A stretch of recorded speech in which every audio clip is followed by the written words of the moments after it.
नमस्कार, आप देख रहे हैं बिफोर पिन डॉट इन और मैं हूं महेश शर्मा। आज हम बात करेंगे कानपुर देहात जनपद की 4 सीटों पर। चुनाव प्रचार का बस आज अंतिम दिन है और परसों मतदान है। तो कानपुर देहात जनपद में जो सीटें आती हैं रनिया अकबरपुर, रसूलाबाद जो कि सुरक्षित सीट है, सिकंदरा और भोगनीपुर। तो हम शुरू करेंगे रनिया अकबरपुर से। रनिया अकबरपुर में बीजेपी ने प्रतिभा शुक्ला जो कि विधायक रही हैं पिछले 2017 में, उन्हीं को ही मैदान में उतारा है और उनके मुकाबले समाजवादी पार्टी के आरपी कुशवाहा, बहुजन समाज पार्टी से विनोद पाल मैदान में है।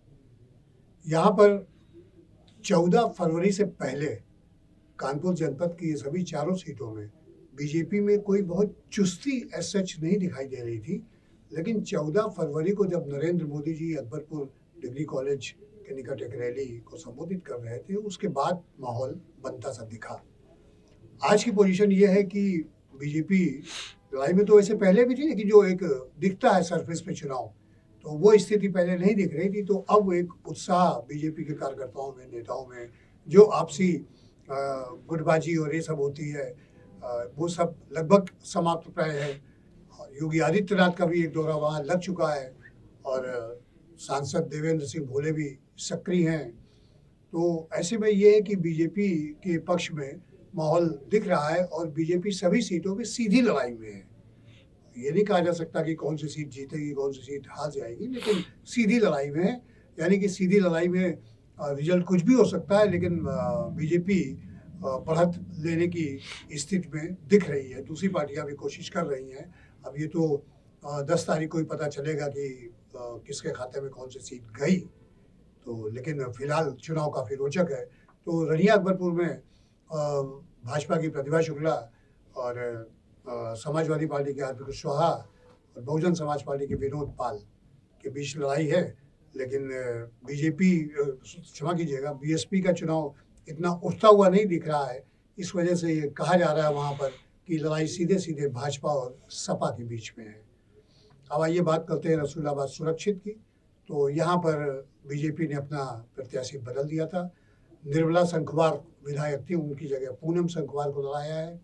बीजेपी का एक प्लस पॉइंट ये हो गया है कि पिछली बार समाजवादी पार्टी से लड़े शिव कुमार बेरिया पूर्व मंत्री, वो चुनाव जीत नहीं पाए थे। निर्मला शंखवार चुनाव जीत गई थी, लेकिन वो आजकल भाजपा में शामिल हो गए हैं और उन्होंने पूरी जिम्मेदारी रसूलाबाद विधानसभा क्षेत्र और नगर की बिल्लौर की भी, दोनों अगल बगल हैं, उठा रखी। तो रसूलाबाद में वो काफ़ी टाइम दे रहे हैं। तो उनके जाने की स्थिति ये है कि बार बार वो उनकी विजिट हो रही है वहाँ पर। शायद उन्हें दायित्व दिया गया है रसूलाबाद के लिए। तो उनकी सक्रियता से बीजेपी के पक्ष में अब थोड़ा सा माहौल दिखने लगा है और वहाँ लड़ाई जो है समाजवादी पार्टी और भारतीय जनता पार्टी के बीच में सीधी सीधी दिख रही है। भोगनीपुर में भी भाजपा ने अपने सिटिंग एमएलए विनोद कटियार का टिकट काट दिया है। उनकी जगह कांग्रेस के पूर्व सांसद राकेश सचान, जो कि अभी हाल में ही वो बीजेपी में शामिल हुए थे, उन्हें प्रत्याशी बनाया है। परिसीमन के बाद बीजेपी के इक्वेशन उस सीट पे थोड़ा ठीक ठाक लग रहे हैं। तो राकेश सचान एक बेहतर कैंडिडेट बीजेपी को लगे, वो मैदान में है और खबरें इस तरह की आ रही हैं कि उनकी भी सीधी लड़ाई समाजवादी पार्टी के प्रत्याशी से है। बाकी मतदान के बाद जब नतीजे आएंगे तब पता चलेगा। लेकिन बीजेपी और सपा के बीच कांटे की लड़ाई है। बसपा के जुनैद पहलवान हैं, वो भी काफ़ी बेहतर तरीके से लड़ रहे हैं और मुस्लिम वोट देखो अगर सपा की तरफ जाता है या बसपा की तरफ, ये तो देखने की बात है। लेकिन अगर बसपा की तरफ चला गया तो जुनैद पहलवान भी नंबर 2 पे आ सकते हैं और वो नंबर 1 की लड़ाई भी लड़ सकते हैं। दलितों का इक्वेशन अगर उनको मिल जाता है, दलित मुस्लिम, और जैसा कि ब्राह्मणों के लिए बसपा ने कुछ किया, तो बहरहाल यहाँ पर त्रिकोणीय मुकाबला फिलहाल कहा जा सकता है। राकेश सचान की सीट यानी भोगनीपुर में तो सपा, बसपा और भाजपा के बीच में मुकाबला चल रहा है। विनोद कटियार की नाराजगी दूर की जा चुकी है, ऐसा बता रहे हैं बीजेपी के लोग।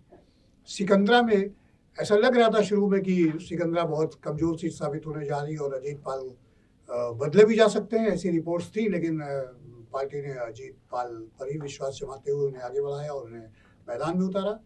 और यहाँ का भी चुनाव रोचक है। यहाँ पर समाजवादी पार्टी और भारतीय जनता पार्टी के बीच सीधी लड़ाई है। नतीजा कुछ भी हो, पर लड़ाई रोचक होगी। नमस्कार। अगर आपको हमारा वीडियो पसंद आया हो तो इसे लाइक करें, सब्सक्राइब करें और साथ ही बेल आइकन दबाना ना भूलें।